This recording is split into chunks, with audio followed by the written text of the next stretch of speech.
Hello friends, welcome to our channel and I am your teacher engineer Praveen Kumar Bagde.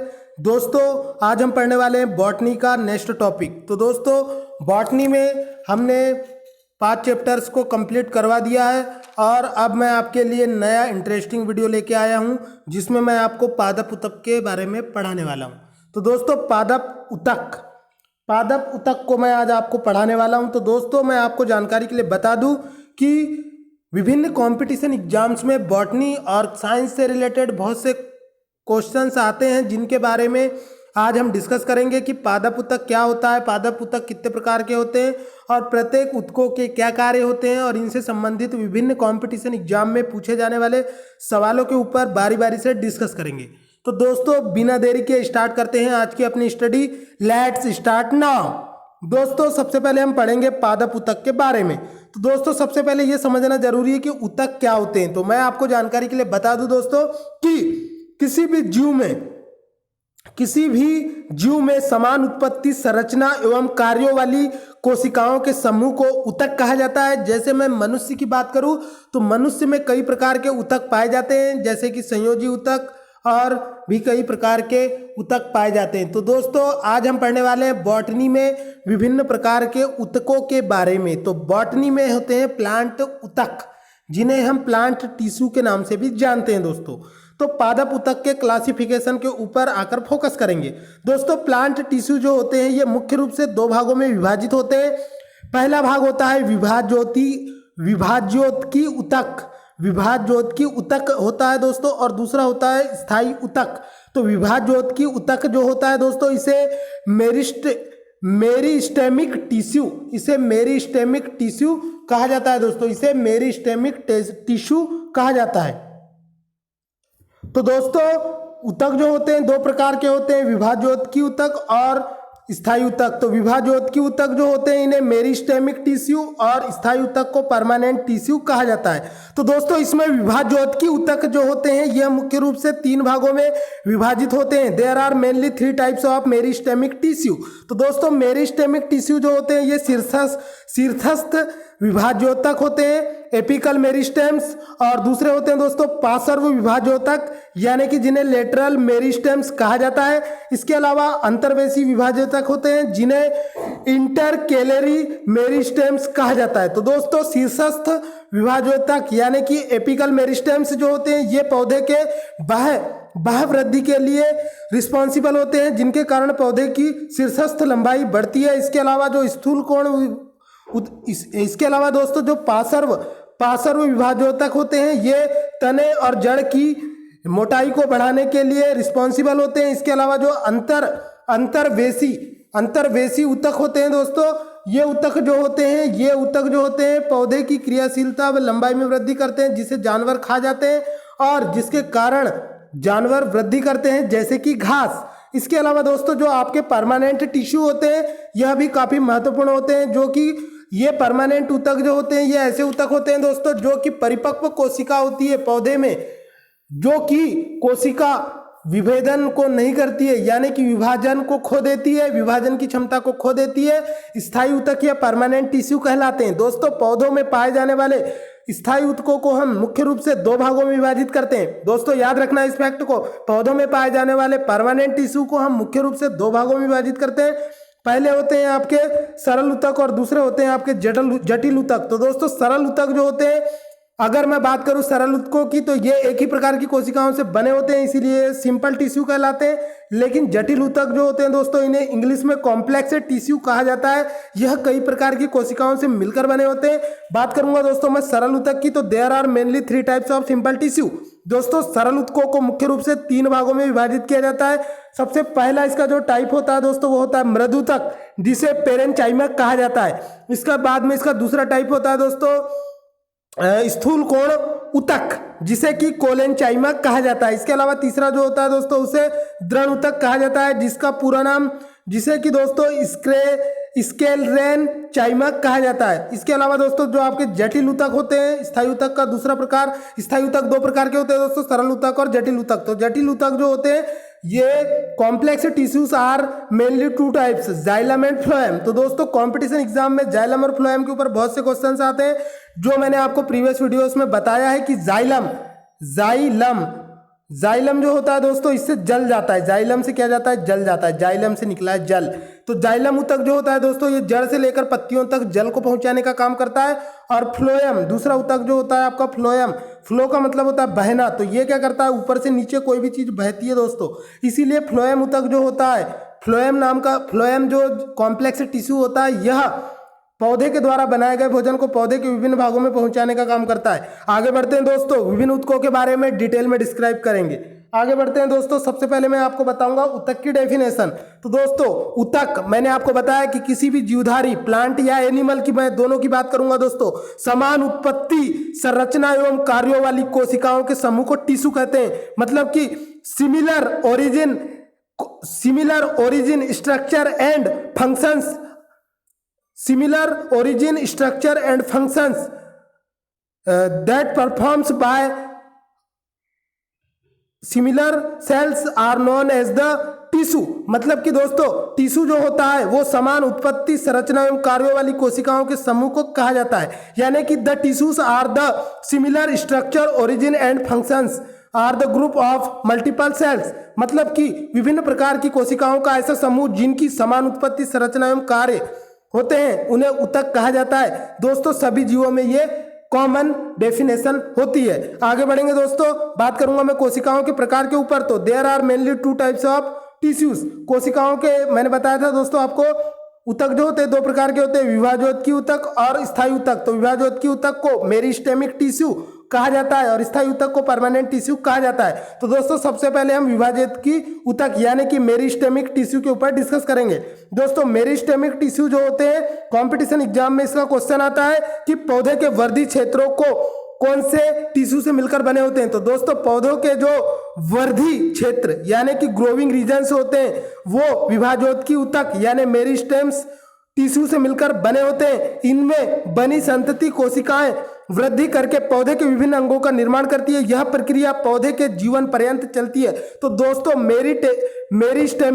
मेरिस्टेमिक tissue जो होते हैं इनकी वृद्धि जो है पूरे जीवन काल में चलती है पौधे के।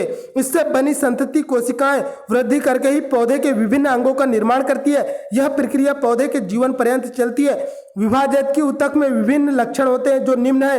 यह गोल अंडाकार या बहुभुजाकार होती है। ये जो होती है दोस्तों सर्कुलर होती है एंड अंडाकार होती है और बहुभुजाकार यानी कि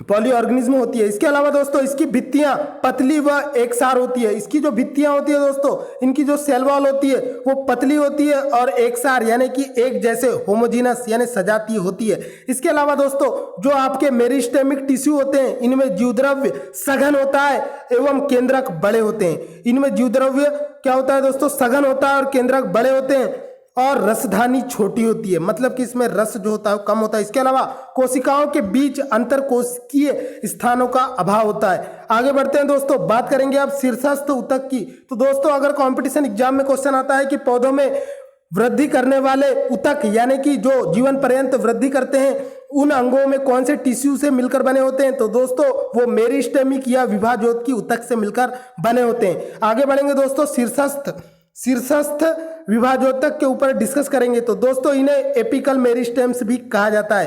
तो एपिकल मेरिस्टेम्स जो होते हैं दोस्तों ये विभाजोत्की ऊतक के प्रकार होते हैं। तो दोस्तों बात करूंगा विभाजोत्की ऊतक की अंतर्गत शीर्षस्थ विभाजोत्तक यानी एपिकल मेरिस्टेम्स के बारे में। तो एपिकल मेरिस्टेम्स जो होते हैं दोस्तों ये ऐसे पादप ऊतक होते हैं जो जड़ों तथा तनों के शीर्षों पर पाए जाते हैं तथा पौधे की प्राथमिक वृद्धि विशेषकर इन्हीं के कारण होती है। तो दोस्तों कंपटीशन एग्जाम में पूछा जाता है कि पौधे में प्राथमिक वृद्धि किस ऊतक के कारण होती है। तो दोस्तों इसका जवाब है एपिकल मेरिस्टेम्स यानी कि शीर्षस्थ विभाजोत्तक के कारण पौधों में प्राथमिक वृद्धि होती है। लेकिन दोस्तों अगर कंपटीशन एग्जाम में पूछा जाता है कि पौधे में जीवन पर्यंत वृद्धि किस ऊतक में होती है तो उसका उत्तर होगा दोस्तों विभाजोत्की ऊतक यानी कि मेरिस्टेमिक टिश्यू। आगे बढ़ते हैं दोस्तों, बात करेंगे विभाजोत्की ऊतक के प्रकार पार्श्व विभाजोत्तक के ऊपर। तो दोस्तों लेटरल मेरिस्टेम्स जो होते हैं ये ऐसे पादप ऊतक होते हैं जिनमें विभाजन होने के विभाजन होने से जड़ एवं तने के घेरे में वृद्धि होती है, अर्थात इससे जड़ व तने की मोटाई क्या होती है दोस्तों, बढ़ती है। तो कंपटीशन एग्जाम में पूछा जा सकता है कि जड़ एवं तने की मोटाई को बढ़ने के लिए कौन से ऊतक रिस्पॉन्सिबल होते हैं। तो दोस्तों पौधे के जड़ एवं तने की मोटाई को बढ़ने के लिए पार्श्व विभाजोतक यानी कि लेटरल मेरिस्टेम्स टिश्यू रिस्पॉन्सिबल होते हैं। दोस्तों क्वेश्चन पूछा जा सकता है कि पौधे के जड़ व तने की मोटाई को बढ़ने के लिए कौन से ऊतक रिस्पॉन्सिबल होते हैं। तो दोस्तों लेटरल मेरिस्टेम्स यानी कि पार्श्व विभाजोतक रिस्पॉन्सिबल होते हैं। आगे बढ़ते हैं दोस्तों, बात करेंगे अंतर्वेशी विभाजोतक के ऊपर। तो दोस्तों मैं आपको जानकारी के लिए बता दूं कि अंतर्वेशी विभाजोतक यानी कि इंटरकेलरी मेरिस्टेम्स यह एक ऐसे प्लांट टिश्यू होते हैं जो वास्तव में शीर्षस्थ विभाजोतक का अवशेष है, जो बीच में स्थायी ऊतकों के आ जाने से अलग हो गए हैं। इनकी क्रियाशीलता से ही पौधे लंबाई में वृद्धि करता है। इसकी महत्ता वैसे ही पौधे के लिए है जैसे शीर्षाग्र को शाकाहारी जानवर खा जाते हैं। शीर्षाग्र खा जाने के कारण ही अंतर्वेशी विभाजोतक की सहायता से पौधे वृद्धि करते हैं। तो दोस्तों जो जानवर होते हैं वो अंतर्वेशी विभाजोतक की सहायता से ही वृद्धि करते हैं, जैसे कि घास जो होती है दोस्तों ये एक प्रकार की इंटरकेलरी मेरिस्टेम्स होती है। आगे बढ़ते हैं दोस्तों, बात करेंगे स्थायी ऊतक की। दोस्तों स्थायी ऊतक जो होते हैं इन्हें परमानेंट टिश्यू भी कहा जाता है। मैंने आपको प्रीवियस में इसी वीडियो की शुरुआत में बताया है कि स्थायी ऊतक वे ऊतक होते हैं जो परिपक्व ऊतक होते हैं, जो परिपक्व कोशिकाओं से मिलकर बने होते हैं, जो विभाजन की क्षमता को खो चुके होते हैं तथा विभिन्न कार्यों को करने के लिए विभेदित हो चुके होते हैं। ये कोशिकाएं मृत अथवा जीवित दोनों हो सकती है। तो दोस्तों परमानेंट टिश्यू जो होते हैं ये मृत व जीवित दोनों हो सकते हैं। कंपटीशन एग्जाम में पूछा जा सकता है कि पौधों में पाए जाने वाले वो टिश्यू कौन से होते हैं जो मृत या जीवित दोनों हो सकते हैं। तो ये होते हैं दोस्तों परमानेंट टिश्यू। आगे बढ़ते हैं दोस्तों, बात करेंगे सरल ऊतक की। What is the simple tissue. तो दोस्तों स्थायी ऊतक जो होते हैं ये मुख्य रूप से दो प्रकार के होते हैं, सरल ऊतक और जटिल ऊतक। तो दोस्तों बात करेंगे सबसे पहले हम सरल ऊतक की। तो सिंपल टिश्यू जो होते हैं दोस्तों ये एक ही प्रकार की कोशिकाओं से मिलकर बने होते हैं, इसी कारण इन्हें सरल ऊतक कहा जाता है। The simple tissues are the made by homogeneous कोशिकाएं, मतलब कि दोस्तों the simple tissue is made by the similar homogeneous या सिमिलर सेल्स। इसके बाद बात करूंगा दोस्तों जटिल ऊतक की।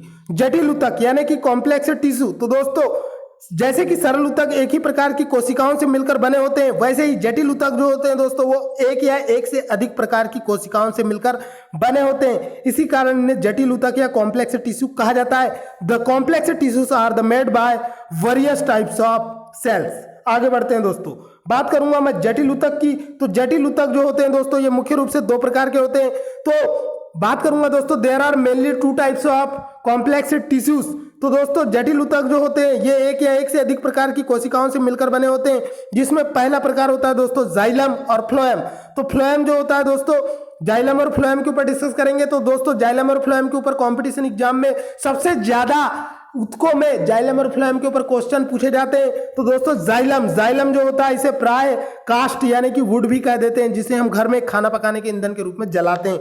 तो दोस्तों ये एक प्रकार के संवहनी ऊतक होते हैं जिसके मुख्य रूप से दो कार्य होते हैं। जाइलम से निकला है जल, मैंने आपको बताया जाइलम से निकला है जल।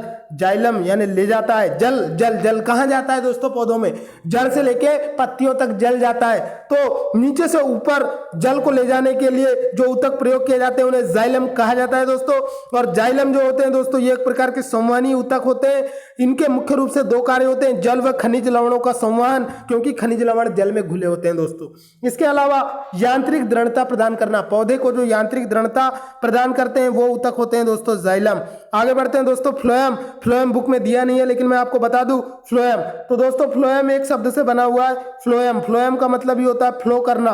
तो दोस्तों जब भी कोई द्रव फ्लो करता है बहता है तो वो ऊपर से नीचे बहता है। तो फ्लोएम एक ऐसा पादप ऊतक होता है, ऐसा प्लांट टिश्यू होता है जो पौधे की पत्तियों द्वारा बने हुए भोजन को पत्तियों से यानी कि शीर्ष से पौधे के विभिन्न भागों तक पहुंचाता है। तो phloem is responsible for food supply.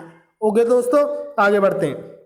आगे मैं बताऊंगा दोस्तों आपको कि पौधे की आयु की गणना। दोस्तों विभिन्न कंपटीशन एग्जाम में पूछा जाता है कि पौधे की आयु की गणना पौधे के किस टिश्यू के द्वारा की जाती है। तो दोस्तों पौधों की आयु की गणना जाइलम यानी जो जल ले जाता है, जल ले जाने वाला जाइलम, जाइलम। तो जाइलम जो होता है दोस्तों, जाइलम ऊतक के वार्षिक वलय को गिनकर ही पौधे की आयु का पता लगाया जाता है। पौधे की आयु के निर्धारण की यह विधि डेंड्रोक्रोनोलॉजी कहलाती है। तो दोस्तों कंपटीशन एग्जाम में यह क्वेश्चन मोस्टली फ्रीक्वेंटली पूछा जा चुका है कि पौधे की आयु का पता किस ऊतक के माध्यम से लगाया जाता है, तो जाइलम से लगाया जाता है। और इस विज्ञान की शाखा को क्या कहा जाता है, तो दोस्तों बॉटनी की शाखा को डेंड्रोक्रोनोलॉजी कहते हैं। आगे बढ़ते हैं दोस्तों, बात करूंगा मैं फ्लोएम की। तो फ्लोएम जो है दोस्तों, यह भी एक प्रकार का संवहन ऊतक होता है। इसका मुख्य कार्य पत्तियों द्वारा बनाए गए भोजन को पौधे के विभिन्न भागों में पहुंचाना होता है। और मैंने अभी आपको बताया फ्लोएम यानी बहना, फ्लो यानी बहना। कोई भी द्रव ऊपर से नीचे बहता है गुरुत्वाकर्षण बल के कारण।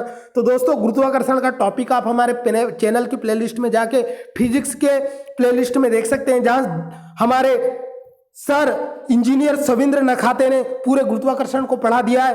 तो दोस्तों इसी गुरुत्वाकर्षण बल के कारण जो फ्लोएम ऊतक होता है, वो फ्लोएम ऊतक जो होता है दोस्तों पौधे की विभिन्न भागों तक पौधे की पत्तियों में बने हुए भोजन को पहुंचाता है। तो दोस्तों इस तरह से यह वीडियो मेरा यहाँ पर कंप्लीट हुआ। इसके बाद में दोस्तों मैं बहुत ही धांसू और इंटरेस्टिंग वीडियो प्रकाश संश्लेषण आपके लिए लेकर आने वाला हूं, तो बने रहे हमारे चैनल पर। तब तक के लिए दोस्तों, कोरोना वायरस का समय चल रहा है, बहुत ही तेजी से स्प्रेड हो रहा है। रूस ने दूसरी वैक्सीन भी बना लिया है, पता नहीं भारत कब बनाएगा। आगे बढ़ते हैं दोस्तों, मिलेंगे अगले वीडियो में। तब तक के लिए आप अपने आप को बचाकर रखें कोरोना वायरस से। तो तब तक के लिए टाटा बाय बाय, नमस्कार, खुदा हाफिज दोस्तों।